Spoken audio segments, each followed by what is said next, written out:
Bonjour, nouvel article de Draft Mercato, on est là. C'est parti pour la review de la semaine 1. Et pour le premier match, les Zigguars de 3% affrontaient les Inserperior. Et on rappelle que les pronostics étaient de 4-1 en faveur des Zigguars de 3%. Et donc malgré une line-up loin d'être attractive sur le papier, les Inserperior ont mené la vie dure aux Zigguars de 3 qui partaient pourtant assez favoris dans cette rencontre. Et c'est bien les Zigguars de 3 qui a versé le premier sang dans cette confrontation avec une victoire de Gatubra sur Stirdy, mais aussitôt rattrapé par son rival de toujours Buttershock qui crée la surprise en venant à bout en Horace de Braze au cours d'un match spectaculaire. Ouais, relax. Revenant à 1-1, les Inserperior ont déroulé. Lizardu a réussi à remporter la victoire sur JB. X a pris le dessus sur Masco après un match tendu jusqu'au bout. Et enfin, ML enfonçait le clou en dominant Arcane. Une large victoire surprise, bonne à prendre pour des Inserperior qui n'ont même pas pris la peine d'aligner une line-up type pour cette première journée face aux Zigguars de 3%. A voir si les Inserperior parviennent à confirmer dans la durée, avec la semaine prochaine les entrées en scène de Imox, Sabreur et Yorkan. Pour les Zigguars de 3%, il faudra donc rattraper le coup en faisant mieux, sous peine de plonger au classement. Le match de la semaine, c'est Buttershock vs Braze. Ils ne pouvaient pas gagner ce match. Moqué de tous, underdog des underdogs, inattendu des enchères encore plus inattendues sur le slot Horace dès la semaine 1. Opposé à pas moins que Braze, personne n'aurait mis 10 centimes sur la victoire de Butter. Et pourtant, il fallait compter sur le destin, sur la providence qui se mêla au sort de cette rencontre. Dès le tour 1, Butter prend l'avantage en rôtissant le ferrotorn de Braze. Braze qui aura du mal à s'en remettre et finira par perdre pied dans ce match où la fortune ne fut pas de son côté. Au final, Draduri est le grand gagnant de cette rencontre, réussissant le pari fou de remporter des points en alignant Butter en Horace. On s'intéresse à présent à la rencontre opposant les Fionistes et les Toxenroll. Et pour rappel, les Toxenroll avaient été donnés favoris selon vos pronostics pour cette rencontre.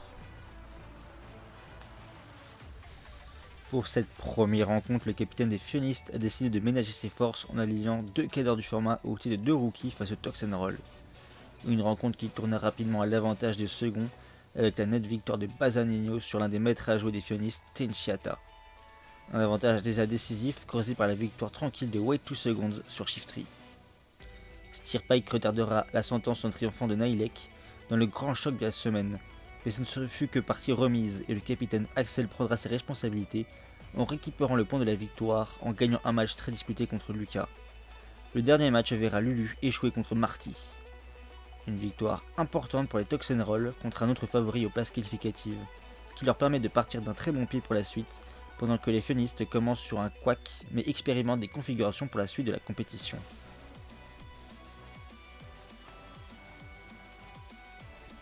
Et on enchaîne sur la troisième rencontre entre les Shingeki no Kyurem et les Tentacruel. On rappelle cette fois-ci que les Tentacruel étaient les favoris dans cette rencontre.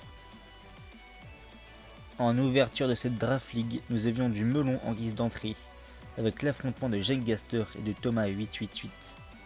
Et c'est Thomas 888 qui sortit vainqueur de cette confrontation, comme l'indiquaient les pronostics dans le premier choc de la semaine, permettant au SNK de se lever d'un bon pied.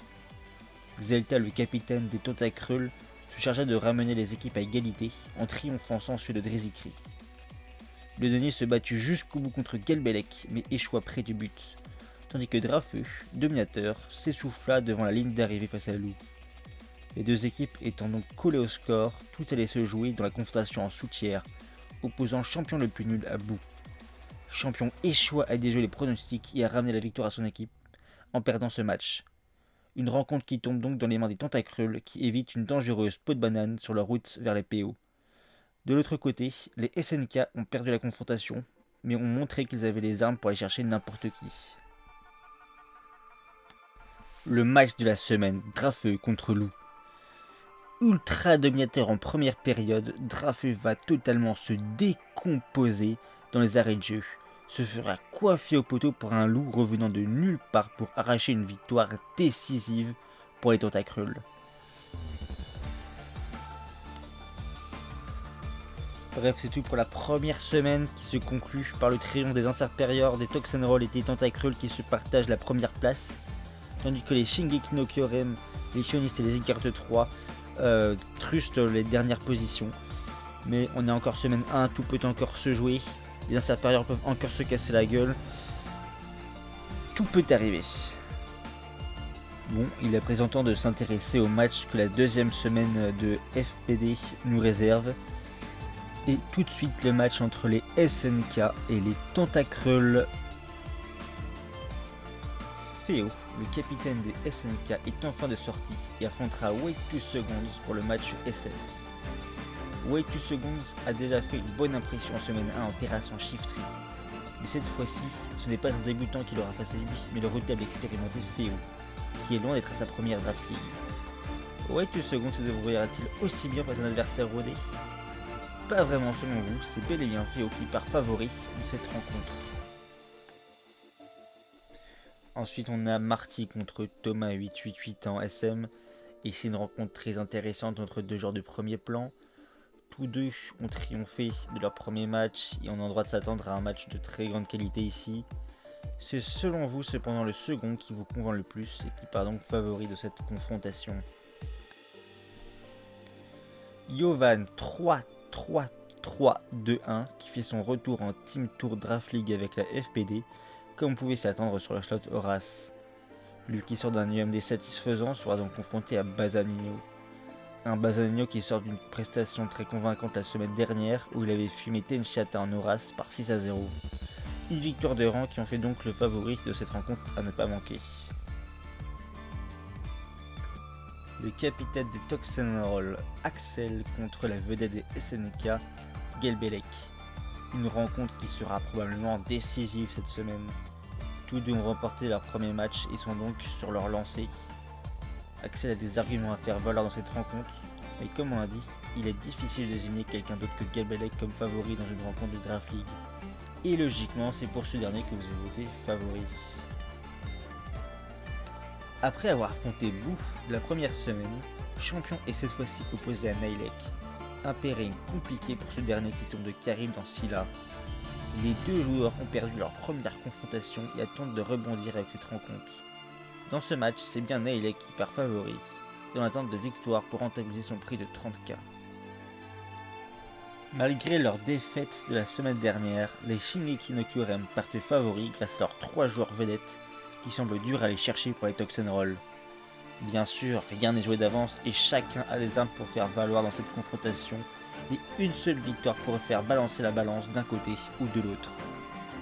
On s'attaque maintenant à la rencontre en opposant les Tentacruel aux Zygarde de 3%. Dans cette rencontre, les Tentacruel vont chercher à creuser l'écart avec leurs poursuivants et à gagner le maximum de points en vue des playoffs. Les Zygarde de 3% doivent quant à eux se relever le plus rapidement possible de leur défaite s'ils veulent garder leur chance de se qualifier. Maxime contre Inasti. En SS, deux joueurs qu'il est difficile de départager s'affrontent. Pas du tout expérimentés en Draft League, ils jouent leur premier match cette semaine. Pour chacun des deux matchs, ce sera une première. Le dernier ayant coûté presque le triple du second, il sera donc attendu au tournant. C'est Maxime qui part ici légèrement favori, mais dur de déterminer quel écart de force sépare les deux adversaires. Bouf n'a pas déçu les attentes en triomphant de Champion pour remporter le match de la victoire lors de la semaine 1. Contre lui, Masco a perdu son premier match la semaine dernière, alors qu'il était pourtant favori. Face à un Boo en forme, la rencontre ne s'annonce pas facile, mais il ne tient qu'à lui de rebondir. Le favori est donc ici reste Boo facilement et je me suis perdu, c'est pas grave, je garde. Après avoir tranquillement disposé de Drizzy-Kree la semaine dernière, Xeltal est passé sur le chemin d'un illustre inconnu, Max. Le capitaine des Tentacruel semble tout à fait disposé pour faire de Max son goûter. Mais Max pourrait bien sentir pousser les ailes de l'outsider pour faire tomber l'ogre au tapis. Xeltal paraît ici tout de même assez largement favori, on ne mentira pas. Le Denis contre Super Saiyan. Ouais, donc c'est deux joueurs qui savent jouer. On a l'habitude de les voir jouer en Draft League. Tout ça, ouais. Le Denis est tombé contre Gelbelec semaine 1, pas de chance. Il a pas démérité, mais il a perdu. Saiyan, bon, il succède à JB sur le slot, j'ai pas noté, c'est pas grave.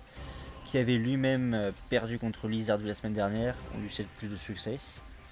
Bref, les deux savent jouer, mais un se démarque, c'est Ludoni qui est plus coté et qui voit les pronostics en sa faveur. Omega contre Saint-Pel, probablement une des rencontres les plus équilibrées sur le papier. Saint-Pel est loin d'être un débutant et malgré une année difficile et ses absences, tout le monde connaît ses capacités dans le format. Face à lui, Omega est un joueur plus récent mais qui a pu se faire les dents sur les Team Tour Draft League. Deux joueurs qui sont loin d'être nuls, bon voilà, c'est pas non plus les plus cotés mais ils sont là quoi. C'est Omega qui part légèrement favori selon vous dans ce match. Sur le papier, la Tentacruel a les meilleures armes pour l'emporter contre les Zygarde de 3% dans cette confrontation. Mais on a pu voir la semaine dernière que les pronostics pouvaient facilement être déjoués. Malheureusement, la semaine dernière, c'était aux dépens des Zygarde 3, avec une défaite contre une étrange line-up des Inserperiors. Et on conclut cet article avec les Inserperiors contre les Fionistes. Après sa victoire surprise en semaine 1, les Inserperiors comptent bien enchaîner en alignant cette fois-ci tous les joueurs les plus cotés. En face, malgré la défaite, les Fionistes ne se découragent pas et continuent la rotation de leur équipe. En SS, une confrontation assez intrigante, Sabreur, joueur confirmé mais peu régulier en termes de présence, contre DSK qu'on a vu une seule fois en Draft League mais qui a su impressionner tout le monde par son niveau à l'UMD 10. Des joueurs qu'on n'a pas vu en première semaine, le mystère reste donc complet sur le niveau auquel ils vont jouer cette saison. Sabreur voudra prouver qu'il n'a rien perdu de son niveau durant ses hibernations, tandis que DSK voudra confirmer son très bon niveau montré à l'UMD. Un match dans lequel c'est bien Sabreur qui possède la confiance des pronostics de par son expérience, mais c'est un match dans lequel tout peut arriver. Le premier à souffler le froid et le chaud cette semaine sur Discord, le voici finalement aligné sur le terrain. Imox fait sa première apparition en match de Team Tour DL depuis un bon moment. Et pour un retour à la compétition, ils seront affrontés à pas moins que Tenchi Hata. Un Tenchi Hata qui s'est fait souffler 6-0 lors de la première semaine, certes, mais qui sera revanchard et qui sera sans doute affamé de victoire. Une chose est sûre, la défaite sera dure à digérer pour celui qui perdra ce match. Les pronostics sont très équilibrés, mais c'est bien Tenchi qui garde la faveur des votants. Le capitaine des Fionistes, Killimina, sort de sa tanière pour aller porter l'étendard de son équipe. Dans une semaine où chaque match sera décisif, il devra se taper Emel, la vedette des Inserperiors qui avait tranquillement dominé Arcane la semaine dernière. Killimina réussira-t-il à lui mettre des bâtons dans les roues ou tombera-t-il sur un os? La rencontre s'avère difficile à remporter selon vous. Et on finit avec Yorkan contre Vae. Oui. Yorkan on connaît, les blancs insupportables, le meilleur jeu d'Europe, mais en 2011, tout ça. On l'a vu pas mauvais à l'UMD en sortant d'une phase de poule compliquée, mais ça c'était avant de finir disqualifié aux dépens de Butter lors de la seconde phase de poule. Contre lui, le discret Vae, dont peu ont visiblement entendu parler, malgré un sondage Pokédraft le plaçant assez haut dans les joueurs les plus random. Intraitable à l'ODC où il a porté sur ses épaules les Talonflamme United, Vae a ensuite disparu des radars pendant le reste de l'année. Mais il est de retour pour montrer qu'il a sa place dans l'élite de la Draft League française en tabassant la racaille Yorkan malgré les pronostics le donnent perdant.